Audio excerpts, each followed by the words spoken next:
अंधाऱ्या रात्रीच्या खोलीत अपार्टमेंट कॉम्प्लेक्सवर भीतीची भावना स्थिरावली।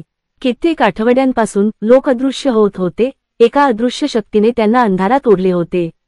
दुष्ट या जगातून आलेल्या दुष्ट माणसाबद्दल अफवा पसरल्या, ज्याने सावल्यांचा पाठलाग केला, निष्पाप लोकांची शिकार केली।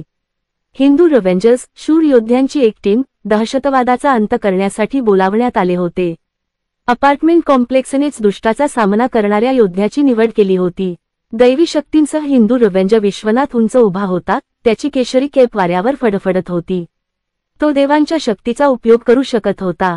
मध्यरात्री घड्याळात वाजत असतानाच विश्वनाथला त्याच्या शत्रूचा सामना करावा लागला। भयंकर दात आणि चमकणारे लाल डोळे असलेला एक मोठा केसाळ बॉल आकाराचा प्राणी सावलीतून दुष्ट राक्षस बाहेर आला। चार्ज होताच केसाळ हातपाय चकचकीत झाले। विश्वनाथ खंबीरपणे उभा राहिला आणि पिवळ्या ऊर्जेच्या स्फोटांचा बंदोबस्त सोडला। राक्षसाने बदला घेतला, त्याच्या उपस्थितीमुळे हवा विकृत आणि लहरी झाली। लढाई सुरू झाली, दोन लढवयांमध्ये हाणामारीची देवाणघेवाण झाली, पण विश्वनाथ पराभूत होणार नाही। राक्षस जखमी झाला। प्राणी अडखळत असताना विश्वनाथने संधीचे सोने केले आणि त्याला पवित्र ऊर्जेने साखळदंडाने बांधले। राक्षसाने एक बधीर किंकाळी बाहेर काढली जेव्हा ते दूर खेचले गेले, नरकाच्या खोलीत नेले गेले। विश्वनाथ आणि हिंदू रिव्हेंजर्स यांच्या शौर्यामुळे अपार्टमेंट कॉम्प्लेक्स पुन्हा एकदा सुरक्षित झाले।